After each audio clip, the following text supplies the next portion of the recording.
नमस्कार संदीप जी, बहुत बहुत स्वागत है आपका। नमस्ते Anju ji. Sandeep ji, places of worship act जो 1991 का है, उस पर आजकल बार बार चर्चा हो रही है। चाहे संभल का मामला हो या काशी का मामला हो या मथुरा का मामला हो, हर बार इस एक्ट की बात जरूर होती है। और अब तो सुनने में यह आ रहा है कि सुप्रीम कोर्ट में कोई ऐसी याचिका भी दायर की गई है जिसमें कि ये कहा गया है कि जो स्थिति है वो मोहम्मद बिन कासिम के हमले से पहले जो स्थिति भारत में थी उसको बहाल किया जाए। तो क्या है वो उस पूरी पिटिशन में? देखिए, एक पिटीशन अभी दाखिल हुई है क्योंकि जो प्लेसेज ऑफ वर्शिप एक्ट है उसमें एक आर्टिफिशियल डेट ले ली गई 15 अगस्त 1947 की, जिसके पीछे कोई लॉजिक या कोई रिसर्च या कुछ इस तरह का नहीं है। बस एक रखा गया कि देश का बंटवारा हुआ और देश आजाद हुआ और उसी की तारीख को हम जो है मान लेते हैं कि देश आजाद होने बाद से मंदिर मस्जिद के झगड़े नहीं होंगे। लेकिन जो विष्णु जैन की पिटीशन है उस इनिशियल डेट को शुरू करती है कि जिस दिन से भारतवर्ष में मंदिरों पर हमले शुरू हुए।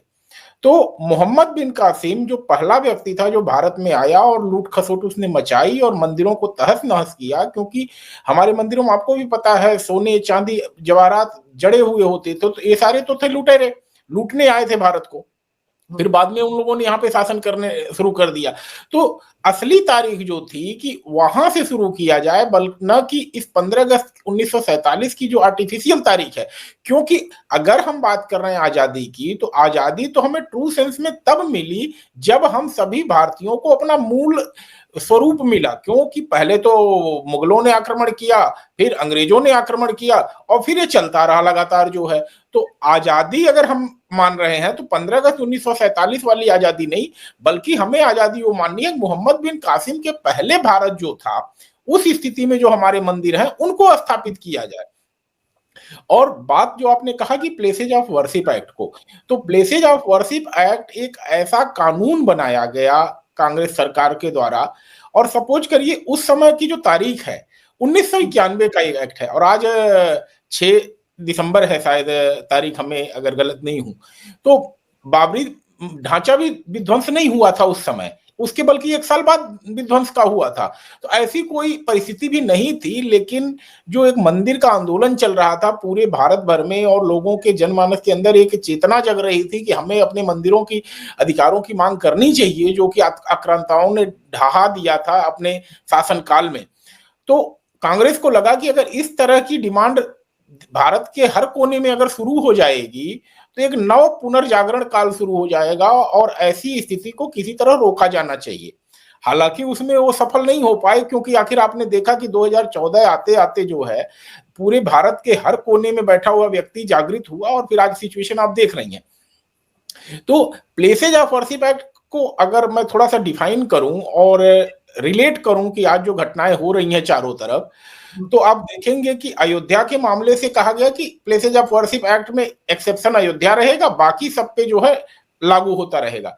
लेकिन आपने देखा कि जब मामला सुप्रीम कोर्ट में पहुंचा तो चीफ जस्टिस जो उस समय थे माननीय चंद्रचूड़ साहब ने एक ऑब्जर्वेशन दिया और उस ऑब्जर्वेशन के बाद जो है सभी जगह दरवाजे खुल गए अपने पुराने हिंदू मंदिरों की मांग करने के। और देखा आपने कि मथुरा में भी कार्यवाही शुरू हुई, काशी में भी शुरू हुई और फिर आज संभल में भी शुरू हुई, अजमेर में भी हुई। तो सभी जगह जो है सनातनियों ने अपने मंदिरों की मांग करनी शुरू कर दी। तो इन सभी बातों से एक बात तो समझ में आ गई कि जो प्लेसेज ऑफ वर्शिप एक्ट था उसमें बहुत सारे लूप होल थे और उस लूप होल्स का जो सही मायने में इंटरप्रिटेशन चीफ जस्टिस साहब ने किया उस समय के, हालांकि वो स्पीकिंग ऑर्डर नहीं था बल्कि उनका ऑब्जर्वेशन था, लेकिन उस ऑब्जर्वेशन में सबसे बड़ा जो सवाल उठता, क्योंकि जब हम लीगलिटी की बात करते हैं, क्योंकि सुप्रीम कोर्ट के सामने section 234 places of worship act under challenge है और कहा क्या जाता है कि रिलीजियस कैरेक्टर नहीं बदला जाएगा 15 अगस्त 1947 का।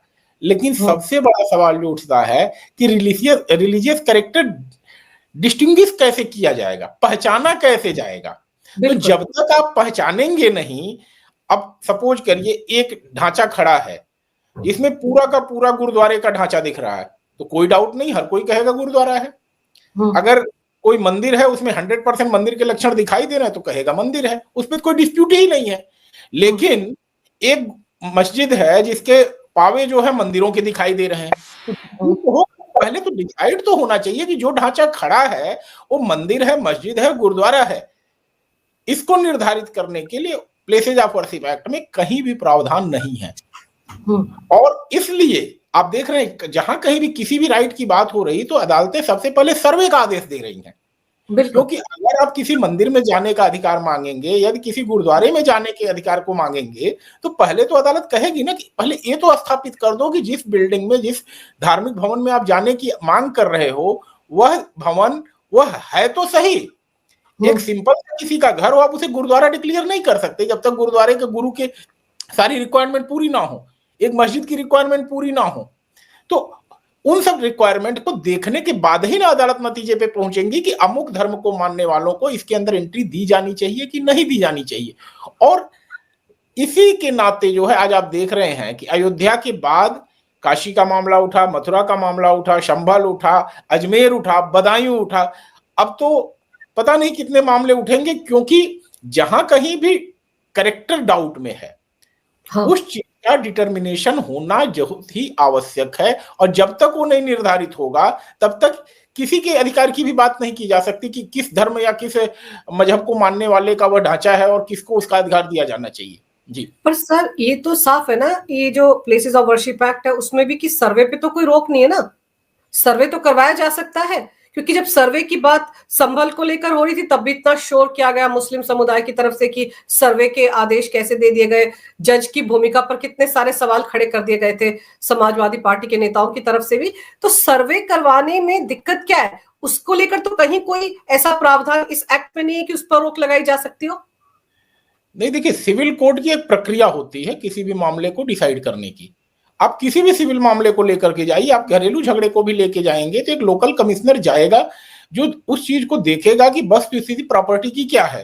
तो जब तक वस्तु स्थिति का मुआयना नहीं होगा, वस्तु स्थिति का मुआयना हुए बिना अधिकारों का, टाइटल्स का निर्धारण अदालतें कैसे करेंगी? तो अदालतों के लिए पहला काम ही यही है कि या तो आप अनडाउटेडली इसे इस्टेब्लिश कर दो कि this is the structure so and so, या फिर लेट मी डिसाइड, या हमें निर्धारित करने दो कि वह ढांचा क्या है क्या नहीं है। तो जब तक ढांचा निर्धारित नहीं होगा कि किस धर्म, पंथ, मजहब को मानने वालों का है, तब तक उसमें आपको पूजा का अधिकार, प्रवेश करने का अधिकार, कुछ लोग इस बात का तर्क कर रहे हैं कि अदालतों में तो लोगों ने केवल प्रवेश का अधिकार मांगा था, सर्वे का अधिकार तो मांगा नहीं था। अरे भैया, जब तक सर्वे नहीं होगा पता नहीं चलेगा। एक बात बताइए, आप किसी के घर में जाने का अधिकार मांग लें और जब तक ये न पता चले कि नेम प्लेट से या किसी चीज से कि उनका घर वही है, तब तक आप किसी गैर के घर में नहीं घुस जाएंगे। जब तक आपके पास कुछ प्रमाण होना चाहिए, अमुक नंबर का मकान मिस्टर एक्स मिस्टर वाई का है। तो इस सब चीजों, ये जो एक्ट है, ये आपको नहीं लगता कि सिर्फ और सिर्फ मुस्लिम तुष्टिकरण को ध्यान में रखकर ही बनाया था कांग्रेस ने? बाकी मंदिरों का तो उनको ख्याल भी नहीं था, उनको लग रहा था अपने वोट बैंक को इंटैक्ट रखो, बाकी जो होगा देखा जाएगा। इसको देखिए, सही बात तो ये कहें कि यह बहुत ही बड़ा धोखा था न्यायपालिका के साथ। या हमारी प्रस्तावना, अभी हमने विधि दिवस मनाया, संविधान दिवस मनाया, आप न्याय मांगने का अधिकार, जो अदालतों में जाने का अधिकार है देश के नागरिकों का, उससे वंचित कर दिया आपने। सिर्फ कुछ लोगों को सेटिस्फाई करने के लिए आपने जो माइनॉरिटी अपीजमेंट का कार्ड खेला इस एक्ट के द्वारा, उसी का नतीजा है कि आप हमेशा नेगेटिव में जा रहे हैं। आप एक व्यक्ति को अदालत जाने से रोक रहे हैं, इससे बड़ा दुर्भाग्य क्या हो सकता है? और अपने आप को आप संविधान प्रेमी डिक्लेयर करते हैं, और उस समय करते हैं जबकि इस तरह की कोई भी स्थिति नहीं थी जहां की हर हिंदू अपने मंदिर की डिमांड कर रहा हो, केवल एक मंदिर की मांग थी। लेकिन आपको लगा कि राम मंदिर एक ऐसा आंदोलन बन रहा है जिसमें व्यापक जन समर्थन मिल रहा है, और अगर कल को ऐसी कुछ चीजें हो गई तो हमारे लिए तो भागने वाली स्थिति होगी।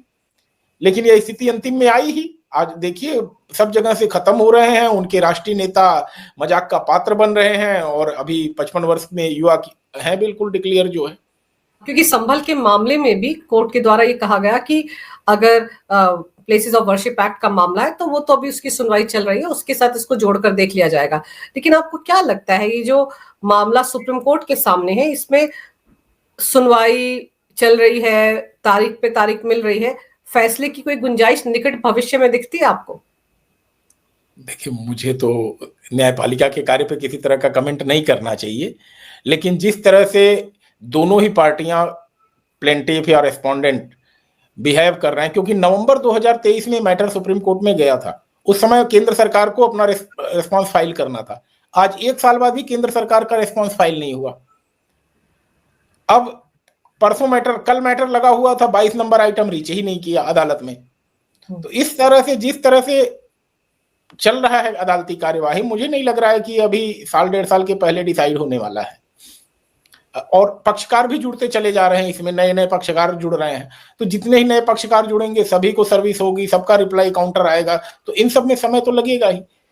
तो प्लेसेज ऑफ वर्शिप एक्ट जो है, अभी जब तक इसका फैसला नहीं हो जाता है, तब तक तो ये मान के चलिए कि जहां कहीं भी हिंदुओं को अपने मंदिर, पुख्ता सबूत हैं कि हमारे धरोहर हैं, हमारे ढांचे हैं और स्पष्ट दिखाई दे रहा है, उनको मांग करने से, उसका सर्वे कराने से अदालत से कहीं रोक नहीं है। और लगता है मेरी निगाह में कि यह गोल्डन समय है, क्योंकि अगर अदालत का कोई भी फैसला आ गया, मान लीजिए इसके अगेंस्ट में, तो शायद आपका ये अधिकार जो अभी चाहे अनचाहे मिला हुआ है आपको, आप इससे वंचित हो जाएंगे। तो अगर आप कहीं सोच रहे हैं जहां आपके पास लगता है कि हिंदुओं का ढांचा है, हिंदुओं से संबंधित स्ट्रक्चर है, सनातन से संबंधित है, सिख का है, जैन का है, बुद्ध का है, किसी का भी है, तो आप उसकी मांग अभी कर लें। क्योंकि एक बार सर्वे अगर शुरू हो गया और इस्टेब्लिश हो गया कि आपका स्ट्रक्चर आपके मजहब से, आपके धर्म से, आपके पंथ संप्रदाय से संबंधित है, तो जनमानस का दबाव भी कोई चीज होती है।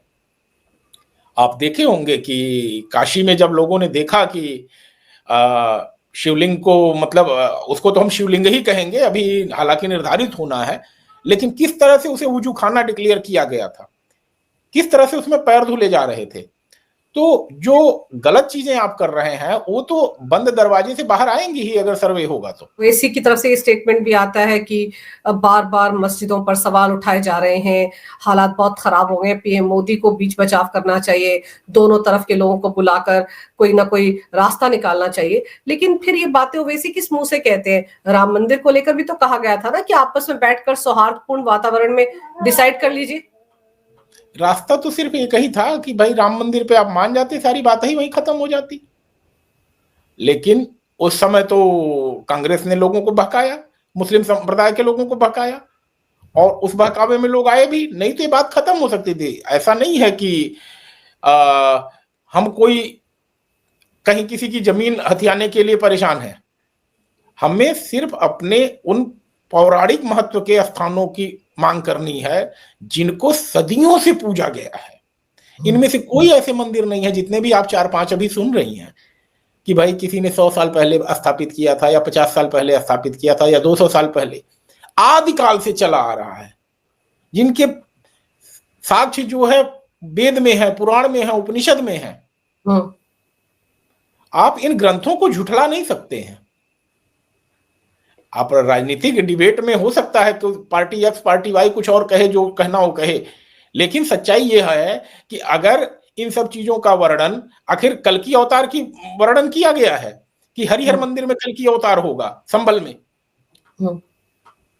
तो आखिर वो हरिहर मंदिर है कहां?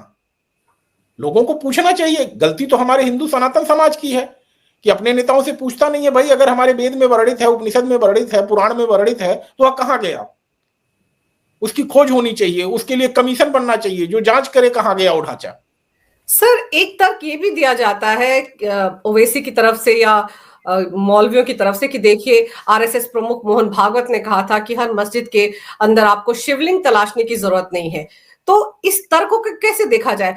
भाई आरएसएस प्रमुख ने कहा, लेकिन ये जरूरी तो नहीं कि जो वो कहे वो पूरी की पूरे हिंदू समुदाय को मान्य होगा। देखिए, कहते हैं ना, अपने सुविधा के हिसाब से बातों को पकड़ लेना। आप मोहन भागवत जी की आधी अधूरी बात क्यों पकड़ रहे हैं? मोहन भागवत जी ने साफ साफ कहा है, भाई देखिए, हिंदू सनातन संस्कार यही कहता है, वो स्पष्ट कहते हैं कि मुस्लिम समाज, ईसाई समाज, कोई भी है, वो अपना ही भाई है, अपना ही खून है, उनका डीएनए एक है। इस बात को भूल जाते हैं। भैया जब खून एक है, चेहरे का रंग एक है, बात करने का तरीका सब कुछ एक है, खान पान एक है, तो तुम उन लुटेरों के साथ क्यों खड़े होते हो? देश को लूटने वाले बिन कासिम के साथ, बाबर के साथ, औरंगजेब के साथ तुम लोग क्यों अपना संबंध जोड़ रहे हो? अरे अपने भाई हो हमारे यार। तुम लोग जो खाना चाहो खाओ, जो पीना चाहो पियो, हम जैसे रहना है हम रहें, आप जैसे रहना चाहो आप रहो, लेकिन उन लुटेरों के साथ तो ना खड़े हो। तो आप भागवत साहब की एक बात पकड़ लिए कि भागवत साहब ने कहा था कि हर जगह नहीं तलाशने की जरूरत है, तो भागवत जी ने यह भी कहा है कि अपने समाज के लोगों को कि आप लोग अपने भारतीय हिंदू सनातनों के ही भाई हो, जो 200 साल पहले, 400 साल पहले अपना धर्म बदले हो, और कोई बात नहीं है। तो इस बात को भी मानो। तो जब इस बात को मानना शुरू करोगे, सारे विवाद की जड़ खत्म हो जाएगी। क्यों? क्योंकि हकीकत तो आपको भी पता है। क्योंकि जब आप सर नवाते हो, झुकाते हो किसी मस्जिद के अंदर जाकर के, और आपको पता चलता है कि इसके अंदर मंदिर का ढांचा है, तो आप खुद ही दिल से अपने पूछ के देखिए कि क्या आपकी दुआ कबूल होगी?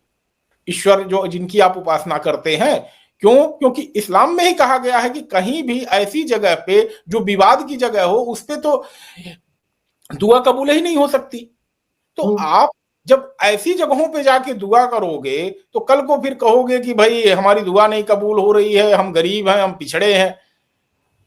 भगवान ने आपको कहा है कि आप ऐसी जगहों को तुरंत छोड़ दीजिए। बनारस में बुजूखाना में जो हमारे भाई पैर धुलते होंगे, उनको पता नहीं था वो ढांचा कैसा है। आखिर 70 साल तक ये वीडियो हम लोगों को क्यों नहीं दिखी? आप इस कौम की एकता देखिए, इस सिक्रेसी को इन लोगों ने मेंटेन रखा। हो सकता है बनारस के निजी लोकल लोग जानते रहे हो, भारत के लोगों ने तो नहीं देखा था कि कहीं ऐसा शिवलिंग है जिसमें लोग पैर धुलते हैं जो है। तो आप जहां भी ऐसे मंदिर ढांचे हैं, उनकी हकीकत तो आपको भी पता है, तो आपको तो उसमें जाना ही नहीं चाहिए। इतना खूबसूरत व्यवस्था है कि मतलब जहां कहीं आप चाहिए एक चद्दर बिछाइए, प्रभु का नाम लीजिए। अब विवादास्पद जगहों पे जाने की आवश्यकता क्या है? लेकिन अभी आप देखिए ना कि किस तरीके से संभल में जो कार्रवाई हो रही है पत्थर फेंकने वालों पर, उस पर भी कितने तिल मिलाए हुए हैं।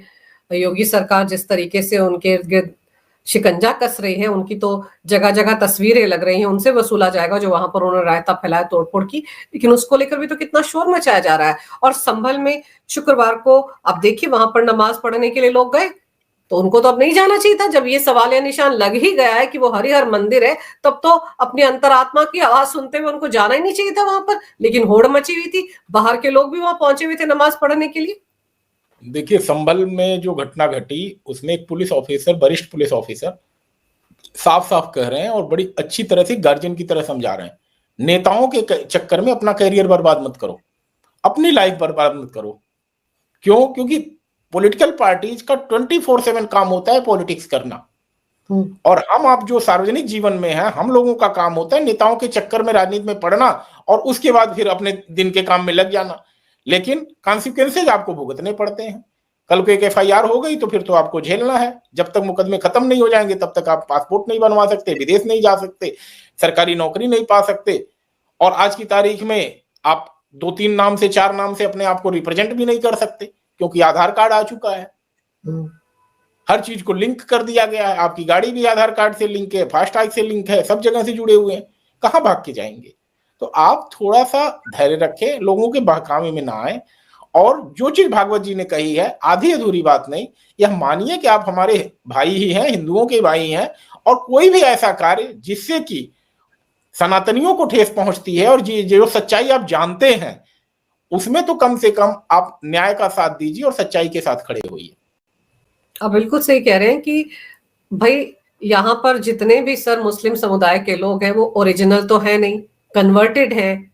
जब ये मुगल आए थे तब जो मतलब कह सकते हैं मार पिटाई, डरा कर, अत्याचार के जरिए उन्होंने कन्वर्शन करवा लिया। तो आपका डीएनए जो है वो तो एक ही है ना फिर।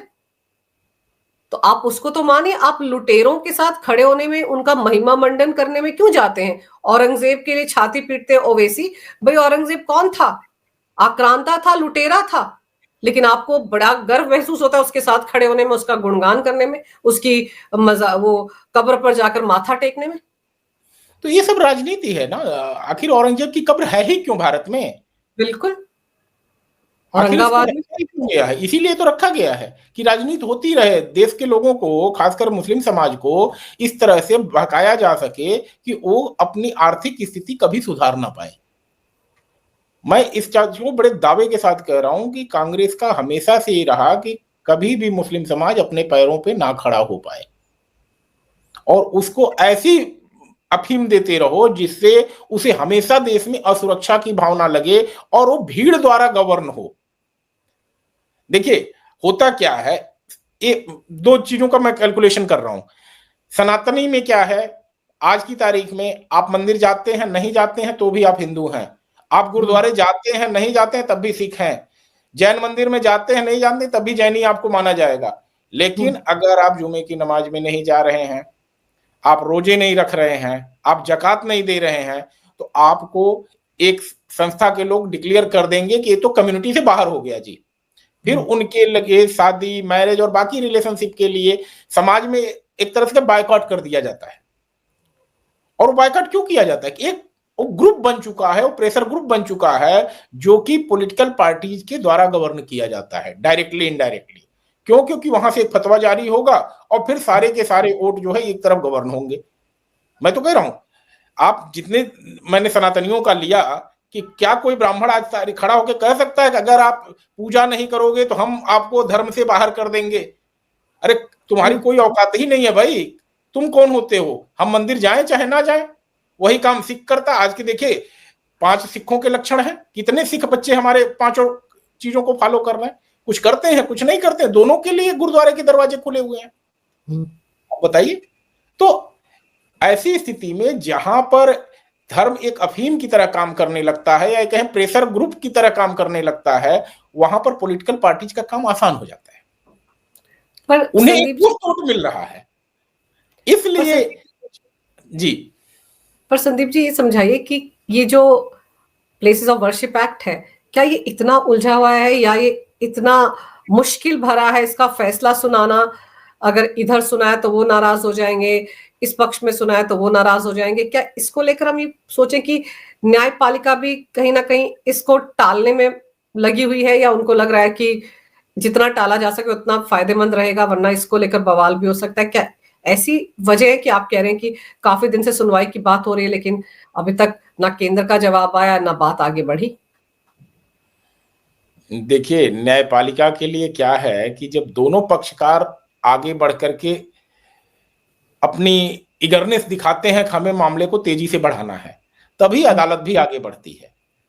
राम मंदिर के समय मैं बताऊं, अयोध्या में लोगों ने रातों दिन जाग करके ट्रांसलेशन किए थे, उर्दू के डॉक्यूमेंट्स का अंग्रेजी में, हिंदी के, संस्कृत के डॉक्यूमेंट्स का इंग्लिश में, सुप्रीम कोर्ट में पेश करने के लिए। और उसी तेजी के साथ मुस्लिम पक्षकारों ने भी अपना पक्ष रखा था, क्योंकि जब एक पक्ष ने तेजी दिखाई तो अदालत ने कहा भाई अब इतने साल से लंबा चल रहा था, अब इसको बहुत लंबा नहीं खींचने देंगे। तो जब अदालत, लोगों को लग गया कि अब अदालत लंबा नहीं खींचने देगी, तो फिर वो भी तैयार हो गए।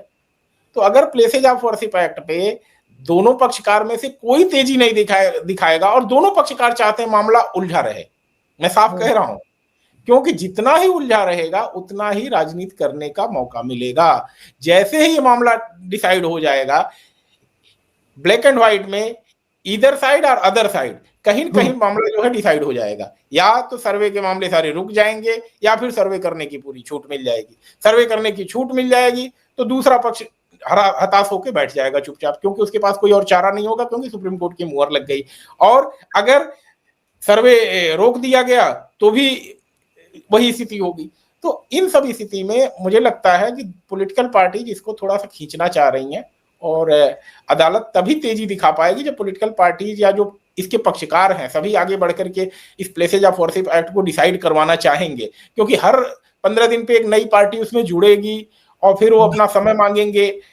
तो इस तरह से तो अदालती कार्यवाही लंबी खिंचती चली ही जाती है। लेकिन चलिए, अभी तो फिलहाल ये है कि जहां जहां शक शुबह लग रहा है हिंदू समुदाय को, वहां वहां वो सर्वे की बात कर रहे हैं, और दूसरी तरफ उनको लगता है कि उनके अधिकारों के बीच में खलल डाला जा रहा है, लेकिन उनको भी समझना पड़ेगा संदीप जी कि अगर उनको इबादत करने का अधिकार है तो हिंदू समुदाय को पूजा करने का भी अधिकार है। सबके अधिकार तो समान ही है और कोर्ट के सामने भी सब एक समान है। लेकिन अब देखते हैं कि इस मुद्दे पर केंद्र सरकार की तरफ से कब जवाब दिया जाता है और बात कब आगे बढ़ती है। लेकिन आपने विस्तार से इस कानून के बारे में जो जानकारी मेरे दर्शकों को दी, उसके लिए आपका बहुत बहुत धन्यवाद। नमस्कार, भारत माता की जय हो, वंदे मातरम और जय श्री राम। जय श्री राम, जय श्री राम।